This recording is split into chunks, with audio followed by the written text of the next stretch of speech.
عجیب قسم کا گھرانہ ہے صدیق اکبر رضی اللہ تعالیٰ عنہ کا. غربت نہیں تھی، سارے کا سارا قربان کر کے غربت بنا دی. نہیں دیکھا آل کو، نہیں دیکھا مال کو، نہیں دیکھا اپنی جان کو، سب کچھ قربان کر دیا. امام الانبیاء محبوب کبریا حضرت محمد مصطفیٰ صلی اللہ تعالی علیہ وسلم نے اس قدر رفاقت جوڑی، اس قدر یاری بنائی کہ کبھی بھی الگ نہیں ہوئے. آج تم قرآن پڑھتے ہو، قاری حنیف قرآن پڑھتا ہے، کیا اثر ہوگا کسی پہ؟ جناب ابو بکر صدیق رضی اللہ تعالیٰ عنہ مکہ مکرمہ میں نماز کی نیت باندھ کر قرآن کریم کی تلاوت کرتے ہیں. علماء نے لکھا ہے کہ پہاڑ بھی ہلنے لگ جاتے تھے.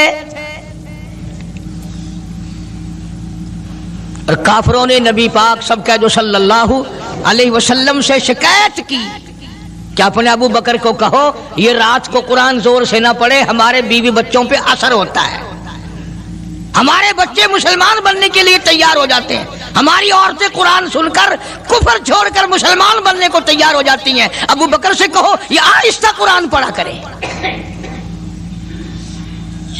یعنی اس کی زبان میں اس قدر تاثیر تھی اور اس قدر اللہ تبارک و تعالیٰ نے خوف رکھا تھا، جو صدیق کی زبان سے قرآن سنتا تھا مسلمان بننے کے لیے تیار ہو جاتا تھا.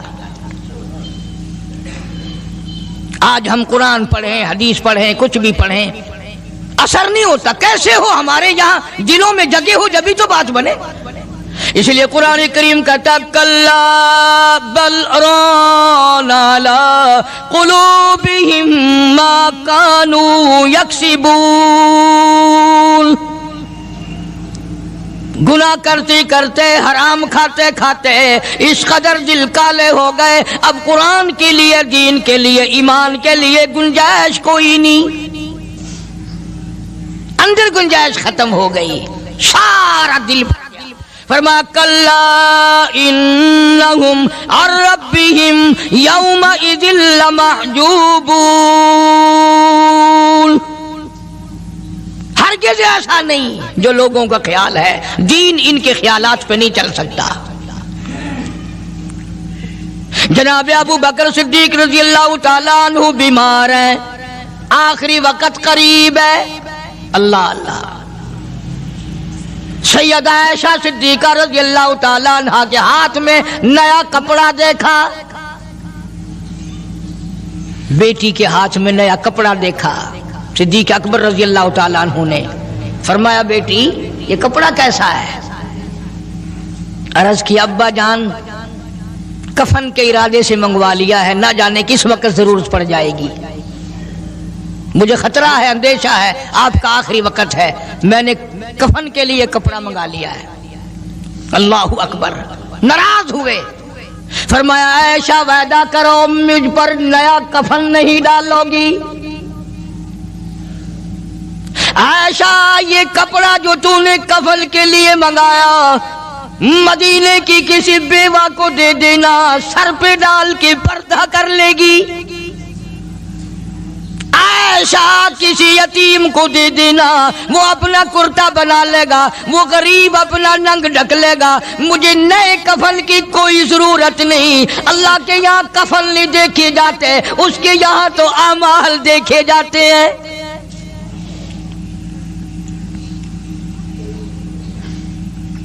حضرت عائشہ رضی اللہ تعالیٰ عنہ نے اصرار کر دیا، ابا اجازت دے دو، اب تو میں نے منگا لیا ہے، اب تو میں نے منگا لیا ہے، دنیا کیا کہے گی؟ وقت کا حکمراں، وقت کا بادشاہ، نبی کا جانشین کو کفن بھی نہیں ملا.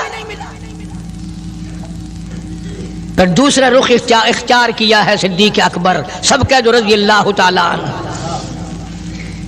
فرمایا عائشہ او میری بیٹی، نبی کریم صلی اللہ تعالی علیہ وسلم کا آخری وقت تیری گود میں آیا، تیرے سامنے آیا، تو نے آقا مدنی صلی اللہ علیہ وسلم کا آخری وقت دیکھا. حضرت عائشہ رونے لگی، ہاں میں نے دیکھا، سب کچھ مجھے معلوم ہے، پر عائشہ شہنشاہ کائنات کا کفن بتا. اس مدنی کریم صلی اللہ علیہ وسلم کا، دو جہان کے بادشاہ کا، یتیموں کے وارث کا، بیواؤں کے سہارے کا، دو جہان کے سردار، دو جہان کی رحمت حضرت محمد کریم صلی اللہ علیہ وسلم کا کفن بتا۔ حضرت عائشہ رونے لگی، عرض کی ابا جان جن کپڑوں میں سرکار اس دنیا سے تشریف لے گئے ان کپڑوں میں 12 پیوند تھے، 12 ٹاکیاں تھی۔ فرمایا عائشہ پھر تیرا کیا خیال ہے، میرا محبوب ٹاکیوں میں گیا ہو میں نئے پہن کے جاؤں؟ جن کپڑوں میں میری وفات ہو یہی میرے کفن میں استعمال کرنا، یہی کپڑے مجھے کفن میں دے دینا جو میرے جسم پہ ہیں، اس لیے کہ جب میں اپنے آقا سے ملوں گا تو شرمندگی نہ ہو۔ اور آج ذہن یہ ہے کہ میت کے کپڑے کو ہاتھ بھی نہ لگانا، پہننا تو درکنار، ہاتھ لگانے کو تیار نہیں، گھر میں رکھنے کو تیار نہیں، یوں لکڑی سے اٹھا کر پرے پرے پھینکتے ہیں، آگ لگاتے ہیں، نہلانے والے کو دے دیتے ہیں، وہ بھی نہیں پہنتا، یوں ہی گلیوں میں نالیوں میں پھینک جاتا ہے۔ نہ تیرا باپ مرا، جب تجھے نفرت ہے کپڑوں سے، مردہ نوانے والے کا وہ ماما لگتا ہے، وہ کیوں پہنے؟ عرض کرنے کا مقصد یہ کہ ان حضرات کی زندگی تو دیکھو، اور وفات شریف سے پہلے 2.5 برس جو وظیفہ لیا، جو تنخواہ لی سرکاری خزانے سے، خیبر کی زمین بیچ کر صدیق اکبر رضی اللہ تعالیٰ عنہ نے 2.5 برس کی تنخواہ کا حساب کر کے وہ ساری تنخواہ جو لی تھی بیت المال میں واپس داخل کر کے پھر دنیا سے رخصت ہوئے۔ جو تنخواہ لی تھی 2-2.5 سال میں وہ ساری کی ساری واپس کر دی جناب ابو بکر صدیق رضی اللہ تعالیٰ عنہ نے، کہ میں مسلمانوں کا پیسہ کھا کے نہیں مرنا چاہتا، چاہے تنخواہ کے طور پر تھا، کل قیامت میں میرے لیے رکاوٹ نہ بن جائے۔ آج مجھے اور آپ کو تو یہ تلاش بھی نہیں کہ اپنا حلال کے پیسوں سے کفن تو بنا کے رکھ لیں۔ ایئر کنڈیشن کا ہر وقت ذکر ہے، گھر میں ہونا چاہیے، فریج ہونا چاہیے، پنکھے ہونے چاہیے، یہ ہونا چاہیے، کار ہونی چاہیے، موٹر ہونی چاہیے، یہ ہونا چاہیے، اور کبھی گھر میں یہ ذکر بھی ہوا کہ حلال کا کفن بھی ہونا چاہیے۔ وہ کدھر سے آئے گا؟ اس کے لیے کون انتظام کرے گا؟ کون ہم نے گھر میں پیدا کر رکھا ہے جو اس وقت یہ بات دیکھ کر کفن لائے گا؟ اس لیے قرآن کریم نے اعلان کر دیا، لوگوں اپنا سب کچھ پاک صاف بن کے دنیا سے جاؤ، اپنا بدن بھی پاک ہو، عمل بھی پاک ہو، پیٹ بھی پاک ہو، کفن بھی پاک ہو۔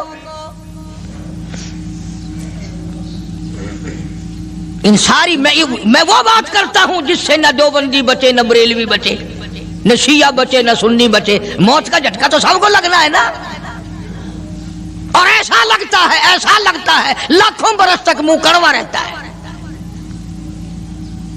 جناب صدیق اکبر رضی اللہ تعالیٰ عنہ نے وہ تنخواہ جو لی تھی ساری زندگی میں وہ بھی بیت المال میں واپس کر دی، اور تمام کے تمام لوگوں کے حقوق چکا دیے۔ باقی جو بات رہی وہ سیدھی کمتر مرحوم کہتا ہے، ادا صدیق دا اسلام تے قرضہ بقایا ہے، اجا صدیق دا اسلام تے قرضہ بقایا ہے، جتا جس دے ہاتھوں اس آخری زمین دسایا ہے، وصولی دا نہ چنتا نہ لکھوایا صحابہ نے۔ مدنی کریم صلی اللہ تعالی علیہ وسلم کے جانثار، نبی کا یار، نبی کا وفادار، ہر وقت کا ساتھی اسی غم میں رہتا ہے،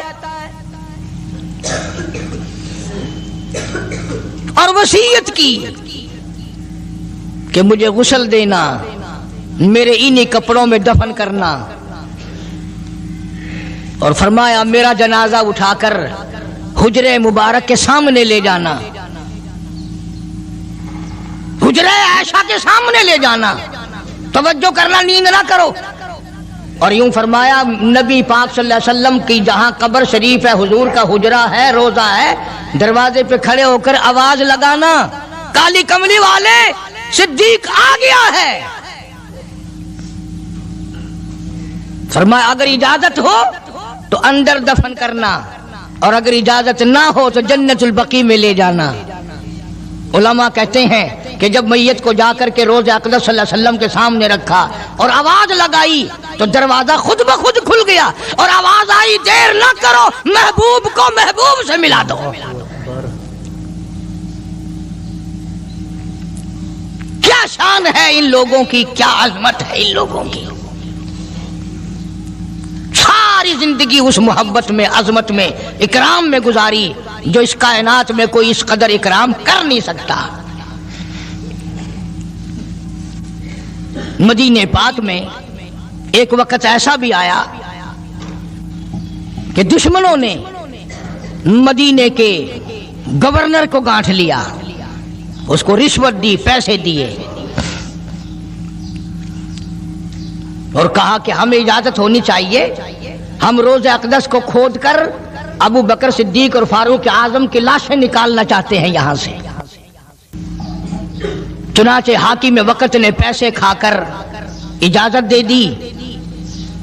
شمس الدین سراج ایک بزرگ ہے جو اس وقت مدینہ پاک یعنی روضے کے متولی ہیں، مسجد نبوی کے متولی ہیں، گنبد خضرا صلی اللہ علیہ وسلم کے محافظ اور نگہبان ہیں۔ وہ فرماتے ہیں کہ رات آدھی جب گزری تو کنڈی کھٹکی مسجد کی، میں نے کنڈی کھول دی تو مجھے حکم ملا کہ تم خاموش رہو، اگر آواز نکالو گے سر اتار دیا جائے گا۔ ایک آدمی اندر داخل ہوا، دوسرا داخل ہوا، تیسرا آیا، کسی کے ہاتھ میں کسی، کسی کے ہاتھ میں گنتی، کسی کے ہاتھ میں ٹوکری، کسی کے ہاتھ میں تسلا مٹی اٹھانے والا، سب کے سب یوں لے کر داخل ہو رہے ہیں۔ اور مجھے یہ کہا گیا کہ یہ جو کچھ کرتے ہیں روکنا نہیں، کسی کو بتانا نہیں۔ شمس الدین سراج بزرگ رحمت اللہ علیہ کہتے ہیں وہ جب 40 کے 40 اندر داخل ہو گئے، پچھلے نے مجھے اشارہ کیا دروازہ بند کر دے، اب کسی اور کو اندر نہ آنے دینا۔ وہ اللہ والا کہتا ہے مجھے بتا تو دیا گیا تھا دونوں جلیل القدر صحابہ حضرت شیخین کی بے ادبی کریں گے، قبر کھود دیں گے، ان کی میت نکال لیں گے۔ فرماتے ہیں میں نے دروازہ بند کر دیا، میں سجدے میں گر گیا، مولا او میرا بس نہیں، میرا کوئی چارہ نہیں، میری حکومت نہیں، میری فوج نہیں، میرا لشکر نہیں، میرے پاس توپ نہیں، میرے پاس لشکر نہیں، او میرے مولا میں نے سنا ہے جیسے نبوت کا محافظ تو ہے، اسی طرح صدیق کی صداقت کا، فاروق کی عدالت کا بھی تو ہی نگہبان ہے۔ مولا میری موت بھیج دے، میں نہ دیکھوں۔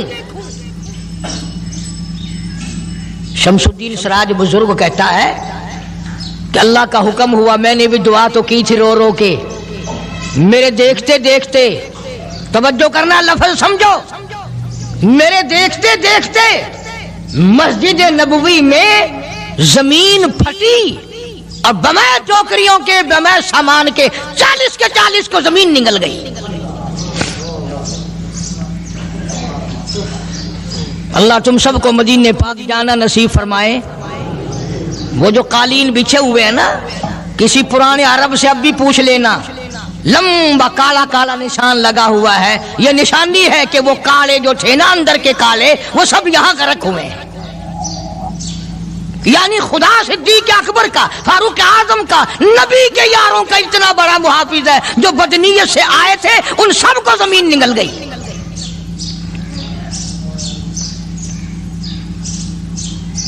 ایک اللہ والا کہتا ہے کہ میں نے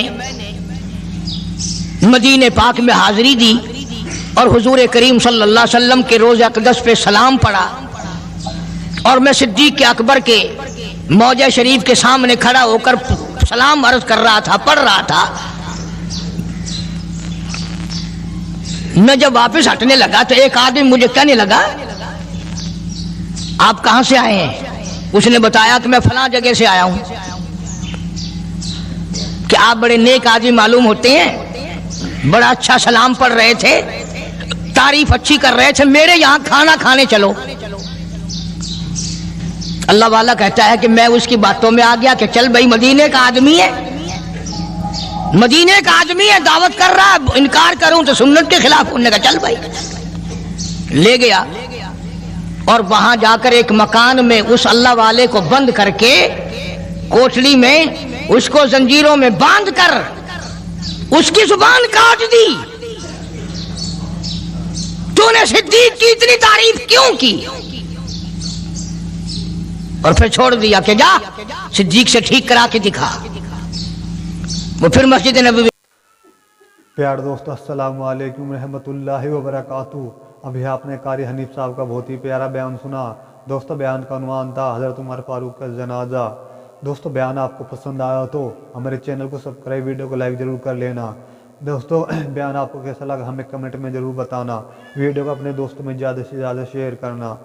دوستو کل پھر ملتے ہیں ایک نئی ویڈیو کے ساتھ. جب تک کے لیے السلام علیکم، خدا حافظ.